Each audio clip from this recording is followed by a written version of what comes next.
everyone. Thank you for joining in. I am here with Kimberly Rodriguez, a very special guest. She is the owner of Coverage to Care. And I'm actually really excited because you're my first guest on our podcast here in San Antonio with Lidor. And we also have another special guest, Tina Turner. So I'm really happy. For those of you that are not watching the YouTube, I have my little coffee cup with Tina Turner on it. So I wanted to invite Kimberly because she's actually a good friend of mine as well as a colleague. And I thought, you'd be a perfect candidate to come on the show. And the whole goal of Lidor is to kind of help people realize, and again, help understand that everyday people are leaders. And so we're everyday people, and I know that you're a very successful individual. And so I kind of want to just show everybody, how you got to where you're at, kind of a little bit of background on where you came from, and then maybe we'll get into other questions and stuff. And it's going to be a very casual conversation, nothing scripted, guys. So if there's anything that you don't want to answer, so don't feel pressured, because I know I like to put people on the spot sometimes. So Kim, tell us kind of a little bit of background, because I know that right now you are a successful agency owner in the insurance space, but how did you get, if you don't mind me asking, what's your age right now? That's like the number one question you don't ask. So that way everybody knows kind of what's your background and kind of where you got here today. Okay, so I'm 38 years old. Mm-hmm. I actually born and raised in San Antonio. Mm-hmm. I was raised on the west side of town. And really, honestly, from a very young age, I was actually the middle child. Mm-hmm. And my mom was single mom. Okay. So it was myself, my older sister, and my younger sister. Mm-hmm. And that was like that for a long time. My mom got married when I was like 11 or 12 years old. But really, those first 11 years of my life, I really saw my mom struggle. Yeah. We had reduced lunch. We were a part of the system, Saw my mom struggle through 3 jobs. My grandmother took care of us a lot of the time. Yeah. And so that's how I, started to pick up Spanish, because with my grandmother, she was primarily Spanish speaking. So if you didn't speak Spanish, you got the chancla. That's right. Exactly. So since a young child, I just saw my mom struggle, and I knew that that was something I didn't want, Gotcha. For myself, for my kids growing up. And so I've always been the type of that go-getter. Mm-hmm. Like, I really know what I want and I go for it. Mm-hmm. And, there's been struggles, not just from my childhood, but even myself, growing up and getting myself from a teenager to adulthood. I had my daughter when I was really young. I was 21. So, wow. Some people would say, not very young, right? Compared to other situations, I completely understand. But, being 21 years old and having a little girl, it was pretty scary. Yeah. Didn't marry her dad, and so it was just me and her. I got a lot of help from my parents, but at that age, even at 21, I knew, just remembering back to when I was 5, 6, 7, I knew I didn't want to struggle. I didn't want my daughter to struggle. Yeah. And so for me, it was a matter of wanting to make sure that I did everything I could to, put the best foot forward. Mm-hmm. So I actually didn't go to college. Mm-hmm. I did take some college courses after high school, but did not get an associate's degree, didn't get a bachelor's. And right away, I always had those naysayers, right? Mm-hmm. Like, you're not going to make it. This is not going to happen. Mm-hmm. And that was regardless of what I wanted to do. Mm-hmm. And I didn't know what I wanted to do. A lot of my family members, friends, sister, my cousins, they were all going for teaching education. Mm-hmm. And I knew I did not want to do that. Yeah. I just knew it wasn't for me. And so when I first started working, a lot of people say I was late in my age. I had just graduated from high school. My first job was HEB. Mm-hmm. And I was, pushing the carts. I was bagging groceries, and quickly moved up to cashier. People think, cashier is not a big deal. But for me, it was that stepping stone. It was just knowing that I had to go through the process. That progress going forward, like, you didn't think of, this is not, I'm above this, or this is, right. You were just thinking, I'm putting one step forward, and it's getting closer to, you don't know where you're going to go probably yet, but it was getting you closer to where maybe subconsciously where you were trying to go. And I don't know if that's right, but no, absolutely. Yeah. And I knew that I had to start somewhere. And I never did I ever think, oh, I'm going to, get there by it being handed to me. I knew that that wasn't the case. And I felt like I had a little bit more of that pressure on me, not just eyes looking at me and the naysayers, but also because of the fact that I didn't graduate from college. I did take some college courses, but I just knew school wasn't for me. Yeah. Did you ever feel, because I can totally relate to you, because we kind of come from very similar backgrounds, and being friends and colleagues, like we've learned that about. There's still some stuff that you said in there that I didn't know about you. Yeah. But like, did you ever get? I know, because I didn't finish college. I was like you. I went to community college for a little bit. It wasn't for me. Yeah. But it was really weird when people would ask me like, "Oh, where did you go to school?" Yeah. Or "Where did you graduate from?" Or this or that. And I'm just like, I immediately like would have to say, not lie, but like kind of like play down. Oh, I was in San Antonio. I went to this school and that school. But I mean, do you feel like I know now looking back, because school was a big thing back then, but do you think that the pressure's taken off a little bit now, just kind of, because were you in that situation? Did a lot of people ask you, and how did you feel when people would ask you that and you didn't really have the answer to give, like, oh yeah, I got my bachelor's in this or a master's in that? Did you get that anxiety or that? Oh, absolutely. And I'll tell you, I had the same experiences. It didn't matter if it was something as simple as becoming a new patient with a primary doctor, where they're asking you your level of education, all the way to sitting across from someone for an interview. Yeah. It was always the sweats, and it didn't matter if it was a casual conversation or a formal one. It was always, what am I going to say? How am I going to answer? So I too jumped around. I went to a few different community colleges. I started off at San Antonio College, then I went to Northwest Vista, I went to Palo Alto. Like, I tried several of them, and it just wasn't for me. So yeah, the anxiety was definitely there. Okay.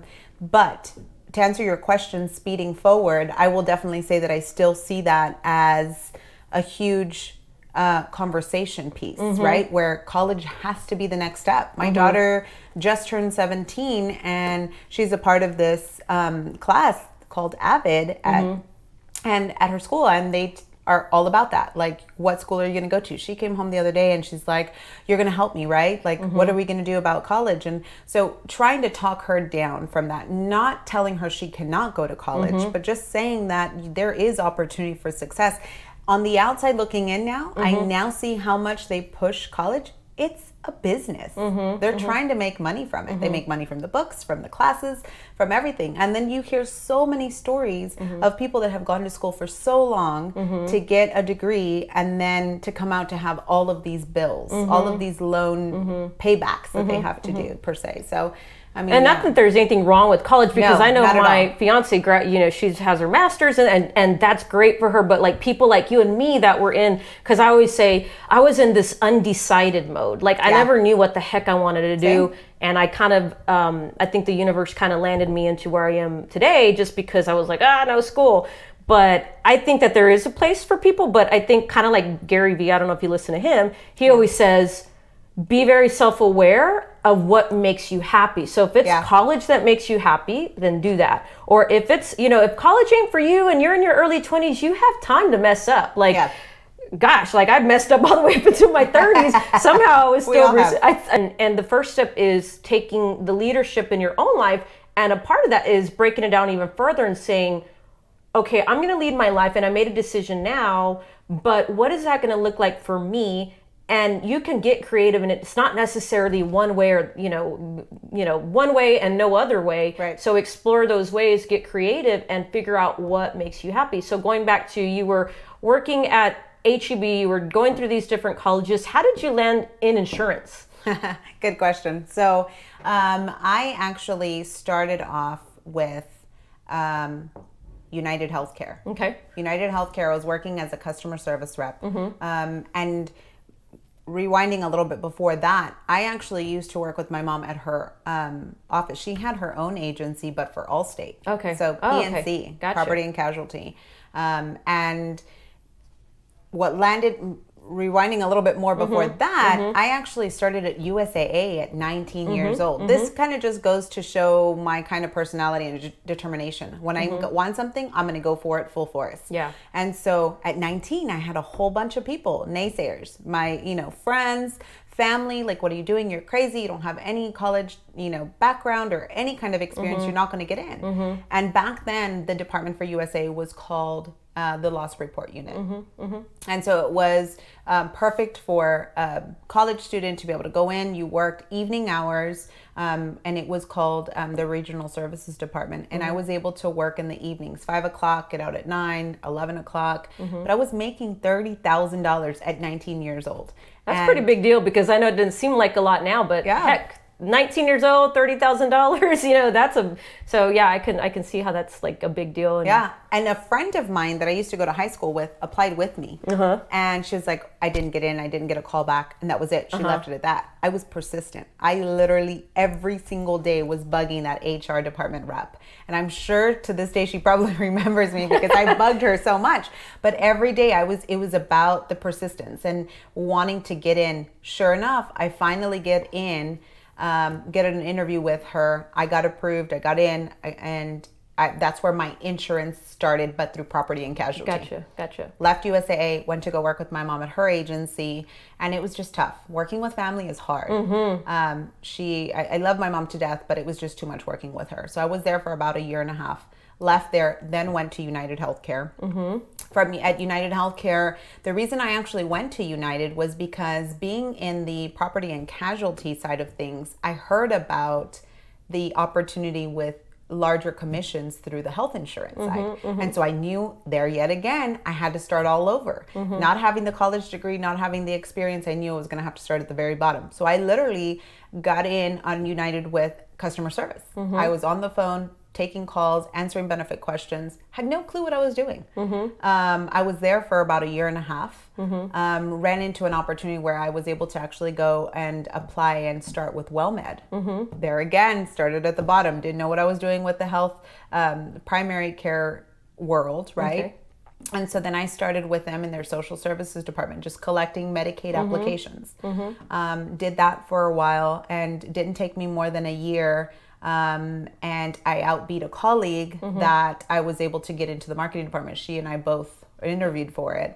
I got into the marketing department, and I started there. And that's when I really started utilizing my life and health license. Gotcha. And then, from there, I left in January of 2011 because I had my youngest son. And it was scary, but I pushed myself to go from salaried employee to self-employment. That's a big deal. So I see a pattern with you, and I think some people can relate to this. Like everything that you've been saying, from like college to HEB to USAA to WellMed to all these different companies.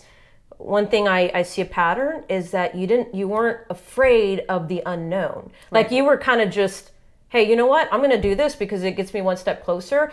I'm jumping in. I don't know what to expect or what's going to happen, but I know you're kind of like in that boot camp stage where you're building your skills. And it didn't seem, I don't know, I'm just speculating, but it didn't seem like you were asking that many questions like, oh, this is going to be my career path forever. It just seemed like these kind of led you down to the path that you were in. But the one thing is that you kind of took on things, and you weren't, it's almost like you maybe you did have fear, but you couldn't have the fear because there was a bigger, you have your daughter to think about, now your son. And at this point, it's like, hey, I got to do whatever I got to do to make stuff happen. Was that kind of like the mindset?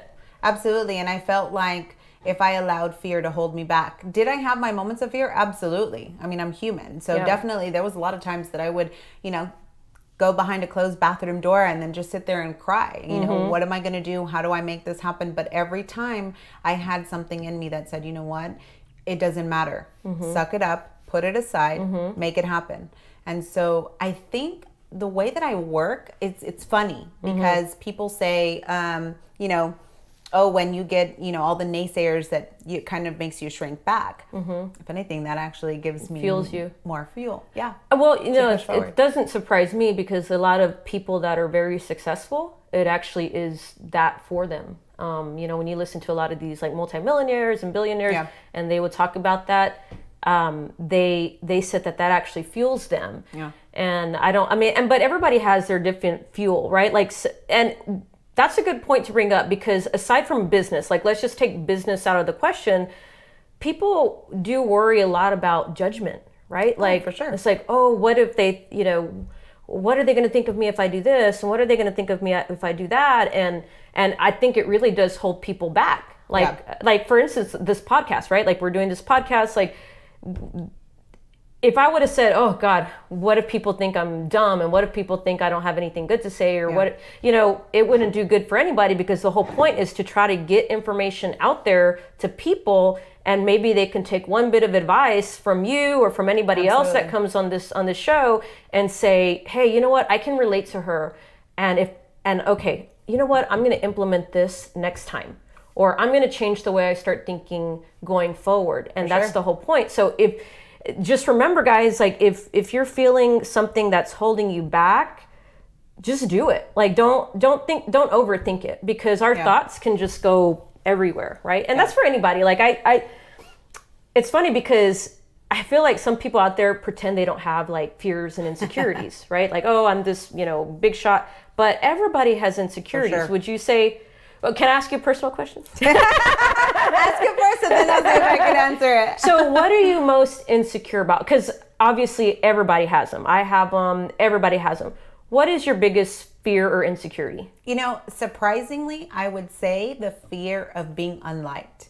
The fear of being unliked, okay? And I'll tell you that, it doesn't matter if it's a friendship circle, if it's a business professional circle. I always want to put my best foot forward. But that was me elementary days, right? Yeah. Now it's like, I still have the fear. I still want people to like me. I think everybody does. But I go a step further, and I'm more so afraid that I don't want the wrong perception of me to be out there. So I'm going to do everything I can to prove who I am. And I'm willing to do that because I know that my name at the end of the day is on the line. Yeah.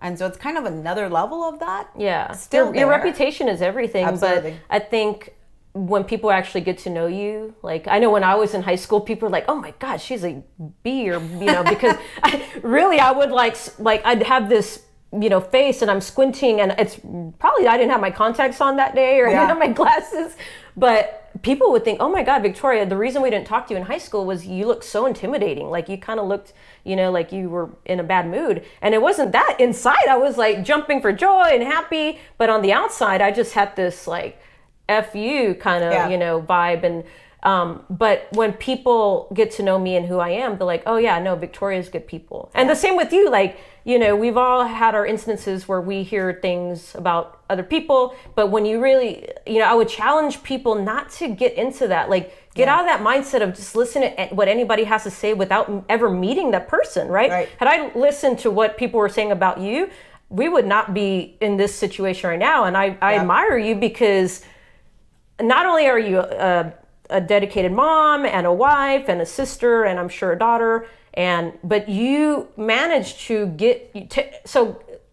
to grow your business. So take me back to when you started your insurance agent, Coverage to Care, when you started, because you grew pretty fast. Yeah. And so I want to kind of dig into that real quick, but what made you, so you jumped and then you just grew. What went into that, and how did you just suck it up and say, you know what, I'm not going to have the fear. I want to get this going. So take me back to that. Okay. So 2011, I left WellMed, started doing this on my own.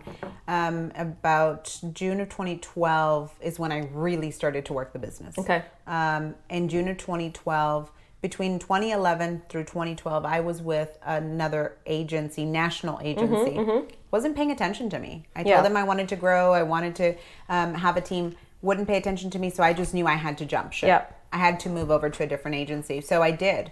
And now the national agency that I'm currently with is the one that really helped me. They saw the potential in me right away. I had some colleagues that worked for the agency that used to work with me in the past, so they knew me. They took a chance on me, and I was so thankful they did. I started off right away with 5 agents in 2015, and then we quickly grew. We're currently at 95 agents in San Antonio and the surrounding markets. Although I will not take full credit for that. I will say that I have an awesome team that I feel we're side by side, shoulder to shoulder. You obviously are a huge part of that.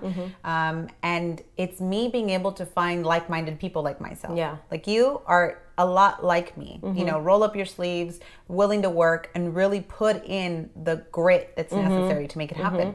And then my husband. I will say that my husband came on board with us in the agency in 2017, and another huge component to why the agency is successful. So just between us three, I think that we have so many different strong points that make us whole. It's not, you know, just Kimberly, and because there's a lot of things that you do great that I cannot. There's a lot of things that Daniel does great on the marketing side that we could not, right? Yeah. So I think it's a matter of finding the right people to connect with. And, you know, everybody's going to be different. You can't expect everybody to always be positive and to always be willing to jump into the fear. But I think if you have a good group around you, that everyone's willing to play, that's what makes the difference. So that's important, because one of the things that I've mentioned kind of like in the intro of the podcast is, or when you go back to episode 1, I had mentioned that there's a lot of people out there, like everyday people, and not just in business, because I don't want people to think this is just a business podcast and about business. But there's a lot of people out there that they're surrounded by the negative people in their lives. And sometimes that might be family, sometimes that might be friends, and sometimes it sucks because it's your maybe even your spouse, right? And so I like that you said that, because I kind of try to stress that it's so important to surround yourself around people that are going to make you level up. Right. Not necessarily like, hey, choking you need to change or you need to do this, but you see, like when you get around that good energy and somebody's kind of taking off and doing work, you want to start, okay, sure. I want to level up. And so how important is it, I'm going to ask you this, had there been people in your life, and you don't need to name names and all that, but was there ever a time in your life where you had to make hard decisions and cut out certain people in your life? Oh, for sure. Not to be selfish, because I think if you don't take care of yourself, then you cannot help other people. It's kind of like that cliche thing, you can't really find true love if you really don't love yourself. I mean, I think it's very true. Oh, yeah. So by loving yourself, do you think that it's important to cut out people and maybe even the loved ones outside of your life, or at least temporary, to get your foundation strong? And have you had to deal with that too? For sure. I can tell you a personal experience through a friendship that I had through high school. And then outside of high school, and as my daughter was growing up, but it was just one of those toxic people that it was always talking about negative, and not just negative in this person's life, but trying to pick out all the negative in my life, and then also picking out all the negative in the news. I mean, obviously that's not hard, right? But I mean, to always be following the negative, it's like, gosh, and then, you know, that person to complain all the time when negative things were happening. Well, duh, you know, that's all you're focusing on. So I would say, yes, I absolutely dealt with that, and having to cut out the toxic people. Now, here's another thing, you know, can we completely cut out the toxic loved ones in our lives? No, right? We're a family. We're always going to be there for each other. And not to say that I have any one person in my life, family-wise, that's like that right now, but is it possible? Yeah, it is possible. And if so, you just have to kind of distance yourself. You know, I think at the end of the day, like you said, being a leader is not just about business. It's about every aspect of your life.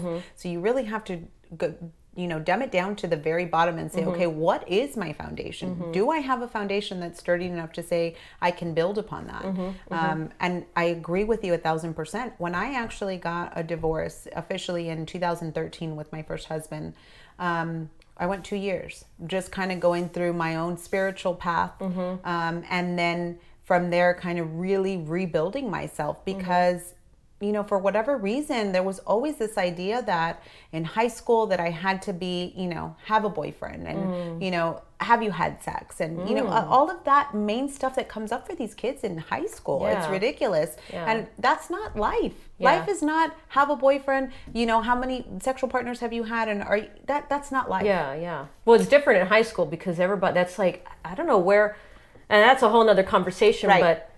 but it's again going back to that judgment of what people think of you. Right. When I was in high school, heck, I mean, obviously I'm gay, and I kind of knew at an early age. Actually, I knew at a very young age, but I never wanted to accept it.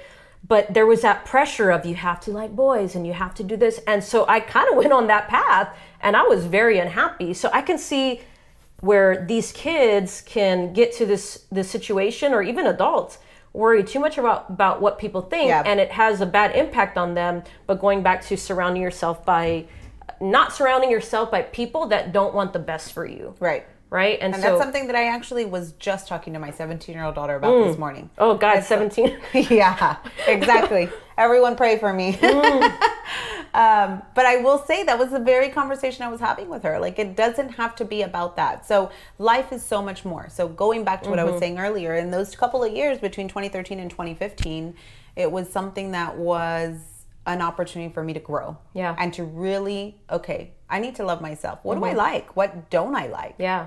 Before I find a partner, I need to know what I like and what I don't like before I see if I like what they like to do. Yeah. So being selfish, not selfish, but kind of being selfish. Yeah. Like, I know when I met Carmenza, like one thing, because we've all been through our good relationships and bad relationships, and I think we're both to a point where, okay, we're solid now. Yeah.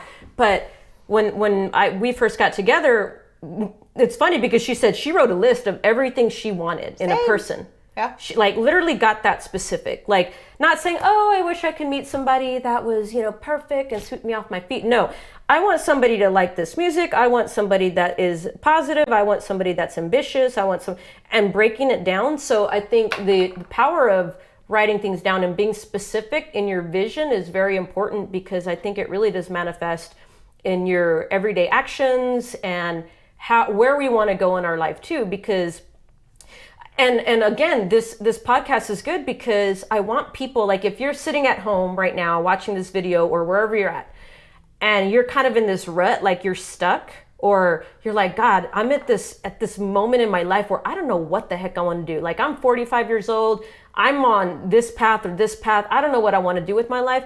And I want to tell you guys that it's never too late, or it's never too early to build a life that is going to make you happy. Because too much people, again, going back to the judgment, is too many people always do things to please other people instead of pleasing our inner self, or pleasing, getting a little bit selfish and making sure that we're completely happy, so that way we can continue to do the things that we want to do. I do want to ask you a question though, because I know we're kind of talking about surrounding ourselves with positive people. You said you worked with your mom. Yeah. So by seeing her act as a leadership role, because obviously she owned her own agency, did that kind of play a little role in where you kind of led in a sense? Or did you see that and say, okay, I saw that and I want something like that, so I'm going to go get it? Or how did that impact you, if it did in any way? Yeah, it did. I'll tell you, it impacted me in different ways though. Okay. So yes, I knew I wanted some kind of business of my own. Yeah. I knew I didn't want to have someone telling me what to do and how to do things, right? So I wanted to create my own business and my own opportunities. But at the same time, me and my mom don't have the same work ethic, right? My mom has a different idea. Her agency didn't last very long, but not because it couldn't. It was because she didn't want it anymore. She wanted to go back to the 9-to-5 job, and that was okay for her. And so in a sense, yes, that did spark something in me to say, I don't know what it is, but I definitely do want to build a business. I want something of my own. So yeah, absolutely. I think everybody in our lives, whether friend, or foe, or colleague or not, they all have some kind of impact in our life and makes us push ourselves to be better. Yeah. I mean, I think as women, we put that pressure on ourselves, right?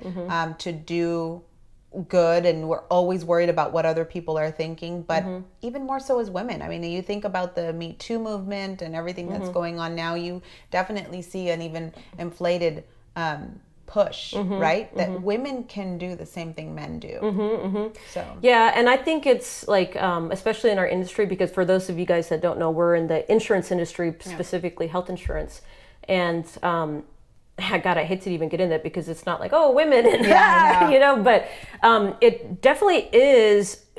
I wish there would be more, and it's happening more and more, but I hope and I do wish that more and more women do step up to the plate and we see it more. But I think in our industry, it's kind of like a 70-30, would you say? Like 70% men, 30% women, around there. So going back to persistence, like, because you got from, you know, in 2015, and we're in almost not even in 2020 yet. So what is that? Four years almost? I mean, it was a huge shift. So what would you say in that time was it focus that kept you going? I mean, other than being around people and they help you and we all help each other, but was there something in there that I'm just trying to find out, like, how can people implement this particular thing in their lives? Like if they're kind of stuck or they want to get something going, what advice would you give to them to say, you know, keep pushing forward, or this is what you need to do to stay on course? Is it focus? Is it not worrying about what other people think? Is it a number of things? I mean, what do you think the number one thing is? I would say persistence is the number one thing. So for me, it was every day is a new day. Okay. I mean, we can say that for everything, right? For diet, for relationships, for friends, for work, for motherhood. It's the same thing. Every day is a new day. Just get up and do it again. Make it happen. Keep going. And I think for me, there was a lot of the things that really pushed me to keep going. Obviously, number one, my kids, my husband, but also the naysayers, you know, and that's going to be different for everyone. Every component of what makes you push harder is going to be different for everyone. I get that. But I would say definitely just the persistence of saying, I can do this. It doesn't matter who you are or what you do, where you come from, whether you have schooling or not, you can make whatever you want happen for yourself. I am one that really follows a lot of The Secret and Tony Robbins, and I've heard quotes from them. And, you know, The Secret, one that I've always hung on to is, we think over 60,000 thoughts a day. Wow. Why not make those thoughts positive ones? Yeah. Is it at the beginning a little bit harder to think positive than negative? Sure, because the negative comes to us really quickly. But it's a matter of saying, no, push it out. Push out that negative and say, because a lot of the times it starts with us. It starts in our own head, right? We think, oh, this person doesn't like me because they gave me this face. Same thing in high school, right? Yeah. I mean, you hear it even today. It doesn't matter how old you are. Yeah. So I think that's the biggest thing for me, was persistence. And it didn't matter. I didn't know that we were going to get to 95 agents. And, you know, even still to this day, I have a lot of those naysayers, but that's okay. Yeah. Because at the end of the day, you're always going to have naysayers. Well, they say 50% of people are going to agree with you, and the other 50% are never going to agree. So you can't please 100% of people. And unfortunately, some of that 50% might be close friends and close family. Yeah. And luckily, I have been very fortunate to have, you know, great people in my life. I think it's because from a very young age, I always kind of had this practice in my head, like, I'm going to continue to have good people. But, and if you guys haven't read it, The Go-Giver, oh God, I know that. I love that book. So, but I'll probably give this credit to my mom, because, I mean, I can remember time, and I always remember this when I was young. Sorry, Mom, I'm going to put you on blast. I know, I kind of feel the same way. Like, I did the same for my mom. We love you guys. Yeah, I know, we love y'all. Without getting too personal, like, I remember this one night where my mom and dad got into it. And I was being kind of selfish because it was the next day for my baseball tryouts. Yeah. And something happened where I was like crying, because I was like, no, I want to make the tryouts. And, you know, I was the only girl in baseball at that time. Like, back then, there was no girls in baseball. I was the only girl in the baseball league, fun fact. And this was in Corpus. And so I was I had my glove ready. I had, like, you know, put it under the chair so that way it gets loose. And so that way I'm ready for my tryouts. And I remember the first thing when my mom and dad got in a fight, I was thinking, oh, I'm not going to get to go. Well, my mom came into my bedroom and she says, Mija, we are going to do, if we got to walk to your child's, we are going to make this. And all the crap that she dealt with at that night, in that time, she came to the room and said, we are going to do whatever we got to do to get you to those trouts in the morning. I don't care if we got to walk. I don't care what we got to do. And I was like, whew. Yeah. And so I kind of learned at a young age, like even in these bad situations, good things happen. For sure. Right? Like, and so I was no longer focused on the bad thing. I was like, yes, I'm going to make the tryouts. And now I'm like, all right, I'm going to play baseball. And now I'm thinking, so when I was young, I think it was kind of like boot camp for me. Like every time there was a bad situation, we would try to find a good in it. We would try to find good in it. And it kind of got us to where my mindset now is like, I want good, I want good, I want good. And so I don't know if that has to do with me doing that. And that's why I've attracted good people in my life, whether it be friends or family or, my fiance now or business partners. But do you think that can you remember a time in your life where maybe you weren't positive and you were attracting people? Oh, for sure. Okay. For sure. I can definitely tell you, even just, when I was going through my divorce with my first husband, it was a matter of, I kind of felt like self-destruction, right? And it was just like, I was pushing everyone out of my life, all my loved ones. And it was just like, oh my gosh, poor me. This is never going to end. And what did I do? Maybe I should just deal with it and be with my ex-husband. And, then the same old Kim came up. It took a while, but the same old Kim came up and I was like, okay, roll up your sleeves. Figure it out. You're a mom. You've got kids. You've got to make this work. It doesn't matter. Things don't stop. Bills aren't going to stop. They still need to be fed. So there was a time that I felt like after, when I was going through the divorce, that I was like, I'm not going to have a life anymore. This is it. This is the end for me of social Kim, right? Okay. And then, just like anything else, you figure it out, you pop back up, you wipe yourself off, and you make it, happen. What would you say, because there's a lot of people that struggle with this, and we can say this so much to people, especially people that are trying to get back on their feet, or people that are trying to start a business or get into a new endeavor. Would you say, and I know the answer, but would you say there's more failures in that process than there are wins? Yes. Absolutely. Yeah. Okay. You've got to be prepared for that. You've got to be prepared for I tried this, it didn't work, I fell. I tried this, it didn't work, I fell. And that's not to say because, we are successful that those failures are not going to happen. Yeah. If failures don't continue to happen for us, we are not continuing to succeed. And succession for us is a different situation now, right? Like, okay, great. We've gotten a business together and we've made it happen and we've made it successful. But now what's the next level? In order for us to grow, we have to keep trying. We have to keep challenging ourselves. And I'm that type of person that I cannot be stagnant. And so that's a part of it doesn't matter where I start. I get it. I'm super humble. I'll start with cleaning the toilets. That's fine. That's the whatever thing. I need. That's the thing. People are not willing to go through the shit. Yeah. They're like, ooh, I don't want to do that. I don't want to go, and I know you, and as well as myself, we're the type of people that are going to do whatever it takes to make our vision happen. Whatever that vision, because my vision changes all the time. I'm like, okay, I want to get here. Okay, now it changed and I need to do this, but it's all going towards one thing. A lot of the things that I do is because I have now, God, I can't even count anymore, 15 nieces and nephews. I don't have any kids, but they're like my children. Yeah. In a sense, I can give them back when I want. So they're not really your children. So they're not my children. But when I think about, people are like, oh, dude, you're doing well. You make, you have this and you have that. But it's not about that. It's not about material. Yeah. It's not about my bank account. But I think it's important to have big goals, because the way I think is, I'm not thinking for me. I'm thinking for my mom, my brothers and sisters, my nieces and nephews. 5 years down the line, if they need me, I'm here and I can be that. So that's why I work so hard. Yeah. And I'm imagine for you have your children and your husband, and you're trying to leave something behind. But what would you say? And I hate to be so cliche, what's your why? But when you wake up, because we all have bad days, and going back to when you were going through your divorce and all this stuff, obviously we've all been at a low point, like mentally or physically or whatever it might be. But when you were laying down in bed and you were crying or whatever you were going through, whenever you had a bad a situation happen, what was that thing that triggered off? Like, was there something that triggered in you that says, I got to get the hell up? And if it was, what was that end goal? Like, what was that end thing? Was it, do you think about your kids? Do you think about, like, what is that for you?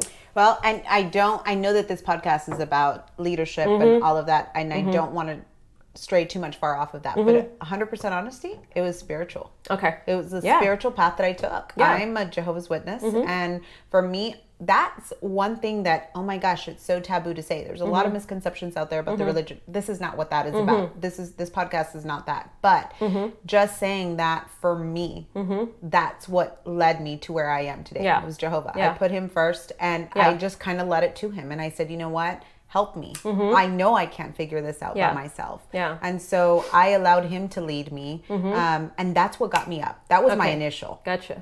And then my everyday obviously is him, Jehovah, but then also my kids, my husband. And it's a lot of times people will say, oh, you know, do it for this person or do it for that person. I love my kids and my husband to death. But if you're not doing it for yourself, it's not going to happen. And so it doesn't matter what it is. Weight, being a better mom, you know, being a good wife, being a good business leader, anything. You've got to put yourself first. And it's got to be that you're doing it for you. And like you said, like going back to the spiritual thing, like, and it doesn't matter what religion or what you believe in, the universe, God, you know, whatever it is, right? You have to find whatever is in yourself that's going to get you up in the morning, make you take that, you know, first step out of bed and keep going forward. Whatever that might be, spiritual, physical, business, relationships, whatever it is, find those couple of things that are going to help you stay motivated. Because if you really don't know what you're working so hard for, or you really don't know kind of not why we're living this life, but if you don't have some type of goals, it can get very easy and lonely, because you're like, God, I don't know what the heck I want to do. Like when I was back in college, like when I was the undecided, I was kind of stressed. I was like, I don't know what I want to be when I grow up. Like, is that bad? Like, I'm, you know, and then I started feeling like an outcast because I don't know what I want to be when I grow up. I don't know what I want to do. So if you, whatever that's going to be for you, you guys need to find that within yourself. So when we bring people on the show, you know, they're just kind of sharing their stories. You could pick apart, you know, what you need to help implement that in your life. And I know we're running out of time and you have to go. I appreciate you being here because I know you're super busy. And we're in our busiest season right now. So taking an hour is even a big deal. But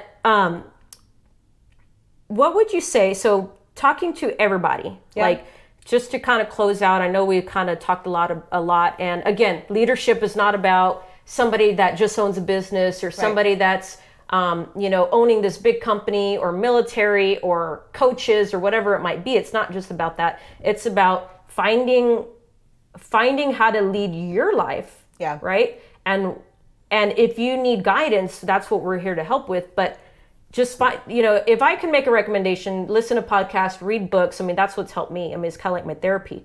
But what would you, if you're speaking to, let's just say there's a mom out there, or there's a kid in college right now, or there's a guy that's supporting his family and you know, trying to be the breadwinner for the family.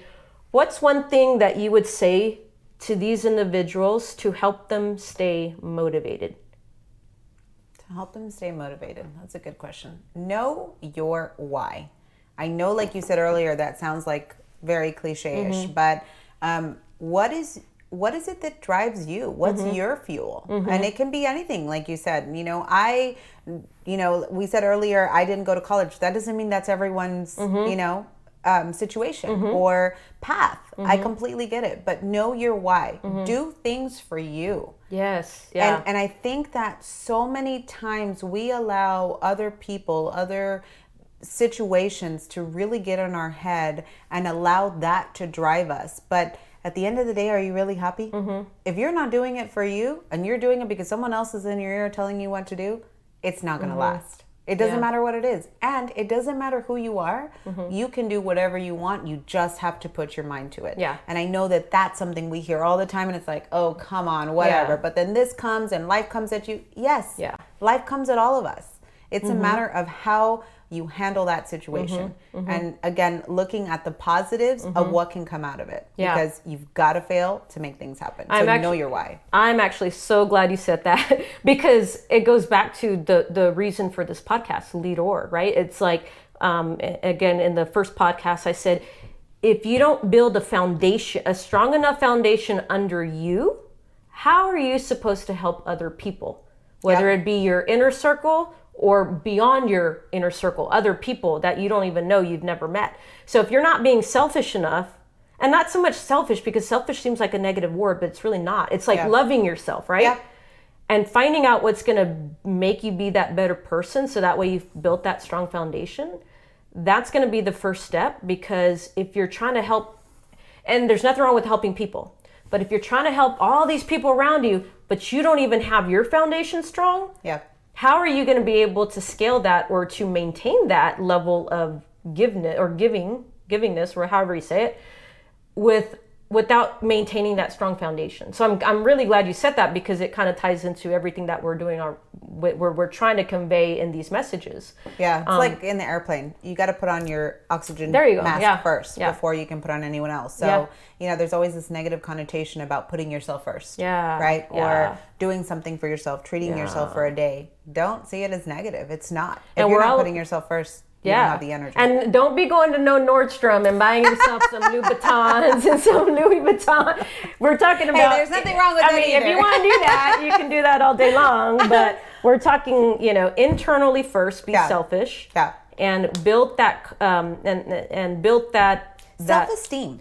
Build the self-esteem first. Because you know what? I think everybody, from when we're super young, someone's always in your ear about what you should do, how you should act, what you should say, what you shouldn't say. So have that self-esteem. And at 30 years old, I found myself trying to rebuild that self-esteem, because I was so worried. And I feel like even more so for females, that we have that extra eye on us, right? About what we do, what we wear, how we talk, what we say.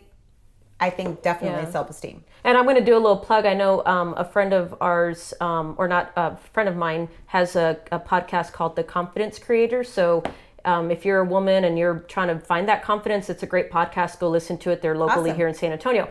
But going back to that, I mean, it's not just about women. It's about men. It's about everybody, right? Like, it's about everybody. And if you need help, I'm not a psychologist or anything, but I'm pretty good about helping people. And if there's anything that you need, you can reach me at the Victoria at themedicarespace.com. I'll give my number out to you if you need it. But thank you so much for coming.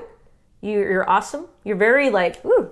And I'm sorry I put you on the spot, because I know I put you on the spot. You're fine. A lot. You didn't ask me about my weight, so we're good. Oh God, don't go there. Don't go there. But thank you so much for coming. If there's anything that you guys need, just reach out to us. Again, how can they find you? Like, if somebody wants to find you, I know that I know your job is not to but if anybody wants to get a hold of you, where can they reach you? Where can they find you?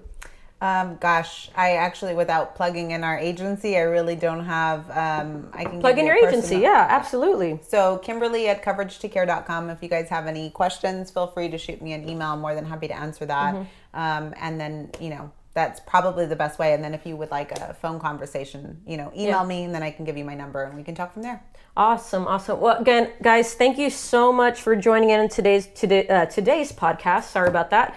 But again, if there's anything you guys need, just let us know and we'd be happy to help. Thanks for joining in, and be sure to listen to the next podcast. We're going to be putting this one on YouTube, and this one will be on all your major platforms as well. So thanks for joining in. Have a good day, guys.